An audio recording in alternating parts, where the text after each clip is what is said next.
Assalamualaikum warahmatullahi wabarakatuh. Semangat anak-anak. Bagaimana kabarnya kali ini? Tentunya sangat luar biasa, bukan?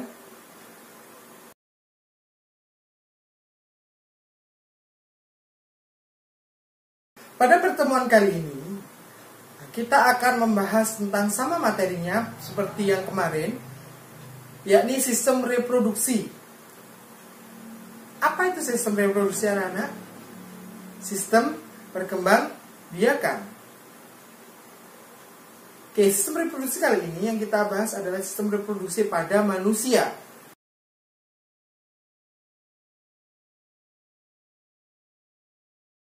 Kemarin kita sudah membahas pembelahan sel. Pembelahan sel ada berapa, anak-anak? Ada dua. Yang pertama apa? Mitosis. Yang kedua apa? Meiosis. Nah, untuk pertemuan kali ini yang akan kita bahas adalah struktur dan fungsi organ reproduksi pada laki-laki. Yang kedua adalah struktur dan fungsi organ reproduksi pada wanita. Itu yang akan kita bahas pada pertemuan kali ini. Sebelum kita mulai pembelajaran, kalian perlu tahu tujuan pembelajaran yang akan kita tempuh pada pertemuan kali ini. Yang pertama adalah peserta didik dapat menjelaskan struktur dan fungsi organ reproduksi pada laki-laki. Yang kedua adalah peserta didik dapat menjelaskan struktur dan fungsi organ reproduksi pada wanita. Untuk itu, ayo kita mulai bersama-sama belajar bersama saya.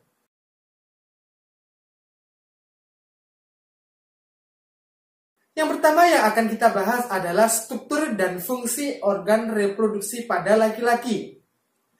Apa saja organ reproduksi laki-laki? Kalian tentunya sudah tahu. Oke, kalian jangan malu kalau kita akan membahas tentang sistem reproduksi laki-laki maupun perempuan. Kita akan belajar bersama-sama. Jangan pernah malu. Karena kalian harus penting untuk mempelajari sistem reproduksi yang kelak nanti akan berguna untuk pembelajaran seks di kedepannya. Oke? Nah, coba perhatikan gambar. Ini adalah organ reproduksi pada laki-laki. Nah, organ reproduksi laki-laki maupun perempuan ada dua bagian. Yang pertama adalah bagian luar dan yang kedua adalah bagian dalam. Bagian luar apa? Bagian luar adalah bagian yang tampak oleh mata kita, yang dapat dilihat oleh kita. Bagian luar pada reproduksi laki-laki, yang pertama adalah apa? Penis. Penis merupakan tempat saluran urin dan sel sperma. Yang kedua adalah skrotum. Skrotum berfungsi menjaga suhu dan melindungi testis. Analoginya seperti ini. Tubuh manusia itu kisaran 36 sampai 37. Nah, sedangkan si testis nanti kita akan bahas di slide selanjutnya. Testis ini merupakan tempat reproduksi sel sperma. Nah, sel sperma optimum memproduksi dirinya itu kisaran 36 derajat Celcius. Itu optimumnya. Sehingga fungsi skrotum itu agar menjaga suhu tubuh testis agar tidak terlalu panas maupun tidak terlalu dingin. Melindungi testis dari benturan atau gesekan dari testis, itu fungsi dari skrotum.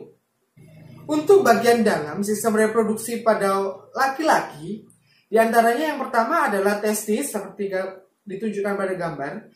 Testis merupakan tempat memproduksi sel sperma dan hormon testosteron. Itu berada di testis. Saya punya analogi bahwasanya sistem reproduksi pada laki-laki ini adalah sebuah pabrik. Sebuah pabrik bagaimana? Yang pertama adalah bahan baku. Bahan baku yang dibutuhkan adalah hormon. Hormon ini sebagai pemicu terjadinya pembuatan sel sperma. Nah, testis ini adalah sebagai pabriknya, pabrik pembuatan sel sperma. Nah, coba diperhatikan pada gambar. Sel sperma ini ada beberapa bagian. Yang pertama yang bulat itu adalah kepalanya. Yang selanjutnya yang bagian tengah itu adalah badannya. Yang terakhir yang seperti ekor itu adalah ekornya. Nah, di kepala, di bagian kepala, sel sperma ini menyimpan kode-kode genetik. Ya. Kalau bagian tengah, bagian badannya itu berfungsi sebagai mesin agar ekornya dapat bergerak. Nah, si ekornya ini berfungsi sebagai alat perenang. Karena si sel sperma itu dia berjalannya berenang. Oke. Kalian perlu ingat. Nah, sel sperma itu berfungsi untuk membuahi sel telur. Nanti bakal menjadi janin, bakal menjadi bayi. Gamet dari gamet, janin ke bayi. Itu fungsi dari sel sperma. Selanjutnya adalah hormon. Hormon itu berfungsi sebagai senyawa perangsang pembentukan fisik dari seseorang. Itu namanya hormon. Nah, selanjutnya adalah epididymis. Epididymis adalah tempat penyimpanan sel sperma. Sel sperma dimatangkan di epididymis. Tadi bahwasanya testis itu sebagai pabriknya, kalau epididymis itu gudang penyimpanannya. Di epididymis, sel sperma disimpan dan dimatangkan. Itu pada epididymis. Perlu kalian ketahui bahwasanya manusia itu memproduksi sel sperma dalam satu hari itu berjumlah 2 miliar sel sperma yang diproduksi. Bayangkan. Nah, nanti kita akan bahas di sistem spermatogenesis. Yang selanjutnya adalah vas different. Vas different merupakan saluran sperma dari epididymis ke uretra. Itu vas different, melalui vas different salurannya. Yang selanjutnya adalah uretra. Uretra merupakan saluran keluarnya sel sperma dan urin. Itu dalam satu saluran. Tapi diingat, sel sperma dan urin itu keluarnya tidak akan bersama-sama. Ya, perlu diingat. Organ reproduksi laki-laki yang lain, yang pertama adalah fascicula seminalis. Fascicula seminalis menghasilkan zat yang bersifat basa atau alkali. Kalau bagian perempuan itu bersifat asam. Nah, pada laki-laki, sel sperma itu tidak dapat hidup pada kondisi yang asam. Sehingga fascicula seminalis menghasilkan zat yang berfungsi sebagai penetral. Fruktosa. Fruktosa itu dia sebagai sumber energi. Fruktosa ini berupa gula, hormon, dan protein. Protein ini ada pembawa kode nanti. Nah, yang selanjutnya adalah kelenjar prostat. Kelenjar prostat merupakan kelenjar yang menghasilkan cairan keputih-putihan. Itu. Nah, tadi sudah dianalogikan bahwa sel sperma itu tidak dapat bergerak kalau dia kondisinya kering. Nah, kelenjar prostat ini berfungsi sebagai menghasilkan cairan sehingga sel sperma itu dapat hidup ketika pada proses fertilisasi. Yang terakhir adalah kelenjar Cooper. Kelenjar Cooper tidak ada di gambar, tidak tampil di gambar. Kelenjar Cooper ini berfungsi sebagai penghasil lendir dan cairan yang bersifat basah. Dan fungsinya dapat melindungi sel sperma. Yang tadi sudah saya singgung. Sel sperma itu tidak dapat hidup pada kondisi yang asam. Oke, masih ingat? Kita ulangi. Yang pertama adalah testis, salurannya. Yang kedua adalah vas different. Yang selanjutnya adalah kelenjar seminalis. Selanjutnya kelenjar prostat. Terus kelenjar Cooper. Terus terakhir adalah uretra. Kalian harus hafal alur dari sel sperma itu berjalan. Yang selanjutnya adalah spermatogenesis. Spermatogenesis adalah tempat produksi dari sel sperma. Sel sperma itu dia membelah. Kita mengulang materi yang sebelumnya, yaitu pembelahan sel. Ini berhubungan dengan pembelahan sel. Spermatogenesis, tadi yang sudah saya bilang bahwasanya satu hari manusia itu dapat memproduksi 2 miliar sel sperma. Nah, berkat dari pembelahan sel. Pembelahan sel yang pertama adalah spermatogonium. spermatogonium dia membelah secara mitosis, terus dia menghasilkan spermatosit primer. Spermatosit primer ini sel kromosom itu dia sudah menggandakan dirinya. Ya, menggandakan dirinya itu disebut dengan spermatosit primer. Nah, dia membelah lagi secara meiosis ya. Meiosis pertama, nanti ada dua meiosis. Meiosis pertama itu disebut dengan spermatosit sekunder. Setelah itu membelah lagi secara meiosis kedua, dia disebut dengan spermatid. Spermatid, terus akhirnya dia menjadi sel sperma. Nah, pada pembuahan sel sperma dan sel telur, manusia itu membutuhkan, ketika sel sperma dikeluarkan di dalam tubuh, itu ada beberapa kuantitas. Kuantitas itu berdasarkan jumlah yang dikeluarkan. Tadi yang memproduksi 22 miliar, sekarang adalah kuantitas yang dikeluarkan oleh sel sperma. Nanti ada kualitas juga. Kalau kuantitas itu ada 3 jenis. Yang pertama adalah azospermia. Yang kedua adalah oligospermia. Yang ketiga adalah normozospermia.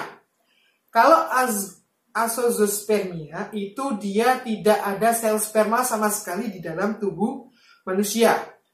Yang kedua adalah oligosperma. Kalau oligosperma itu masih ada sel sperma namun tidak banyak. Yang terakhir adalah normozosperma. Itu dia sel sperma yang normal. Nah, sel sperma yang normal yang dikeluarkan oleh manusia pada waktu fertilisasi itu kurang lebih 20 juta sel sperma. Itu sudah disebut dengan normal. Kalau oligosperma berarti di bawahnya 20 juta. Kalau azosperma berarti tidak ada sel sperma sama sekali. Jadi kita sudah tahu sistem reproduksi pada laki-laki. Sekarang yang akan kita bahas selanjutnya adalah struktur dan fungsi organ reproduksi pada wanita. Sama seperti sistem reproduksi pada laki-laki, sistem reproduksi pada wanita itu ada 2 bagian. Yang pertama bagian luar dan yang kedua adalah bagian dalam.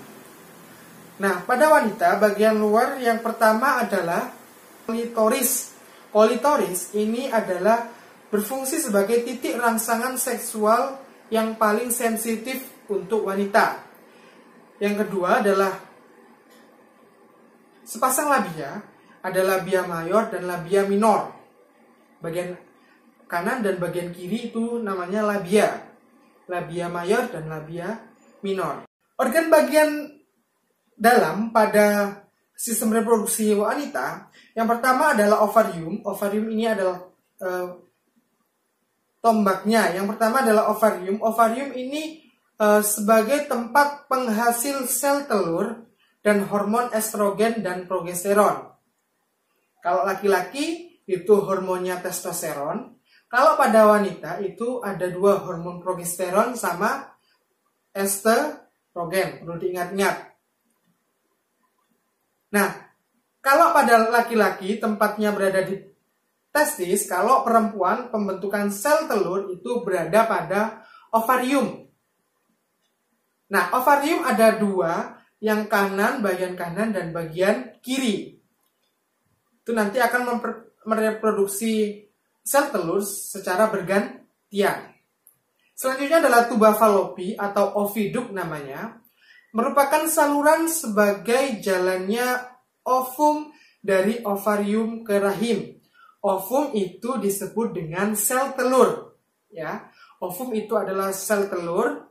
Ovarium adalah tempat sel telur.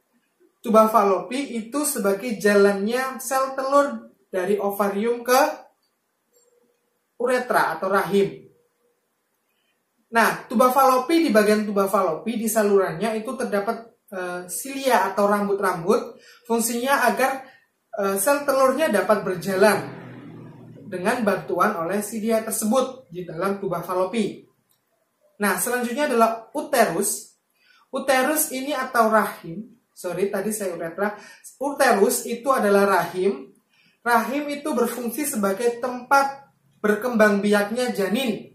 Dari janin nanti menjadi zigot, dari zigot jadi janin, dari janin ke bayi, nanti itu menempelnya pada rahim. Nah, rahim ada 3 lapisan. Yang pertama adalah permetrium, itu lapisan bagian dalam. Yang kedua adalah myometrium. Myometrium itu bagian tengah. Yang ketiga adalah endometrium. Nah, di endometrium ini adalah sebagai tempat menempelnya si plasenta pada bayi. Itu di endometrium. Ingat-ingat. Bagian dalam selanjutnya yaitu cervix.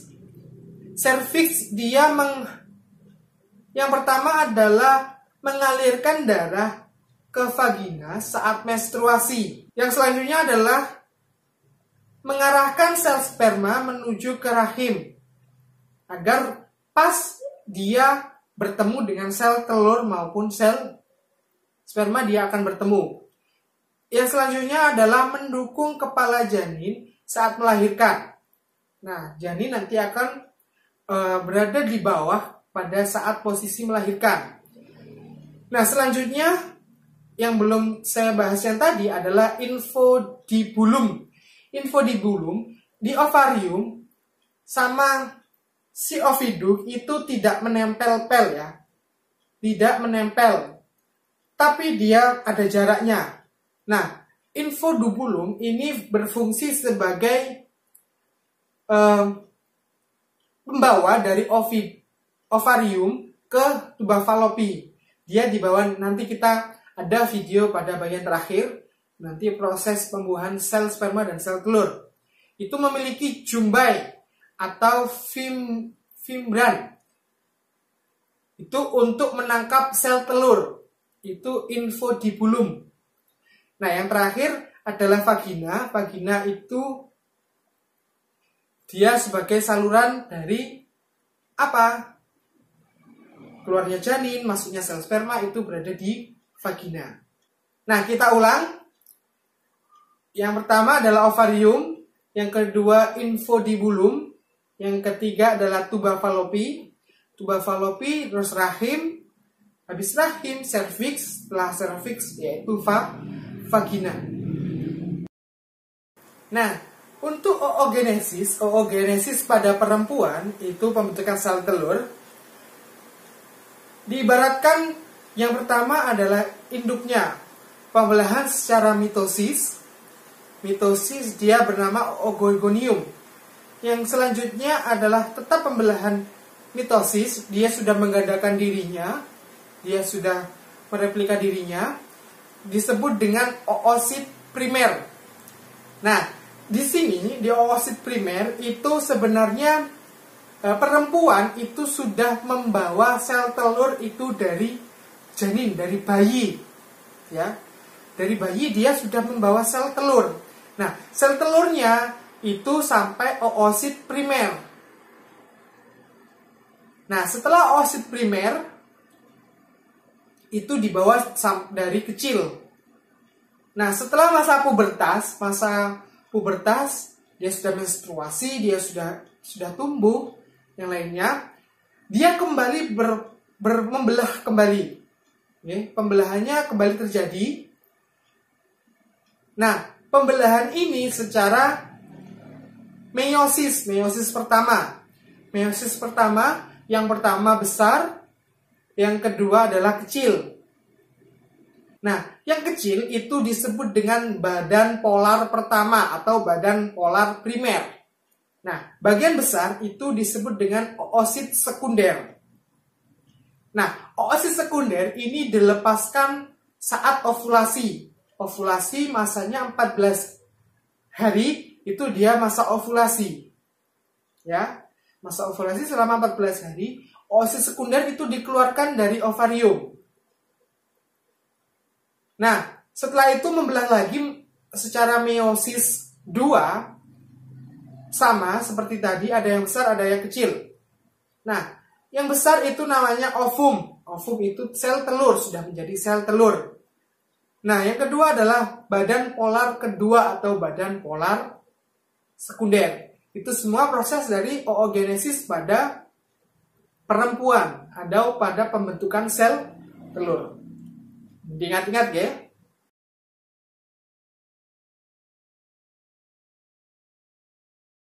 Sudah paham anak-anak semua? Tentunya sudah paham. Kalian harus semangat. Di rumah jaga kesehatan. Kalau keluar rumah pakai masker, jaga jarak, jangan sampai. Dan jaga diri kita dan keluarga kita. Oke, cukup sekian pertemuan kali ini. Kurang lebihnya mohon maaf. Assalamualaikum warahmatullahi wabarakatuh.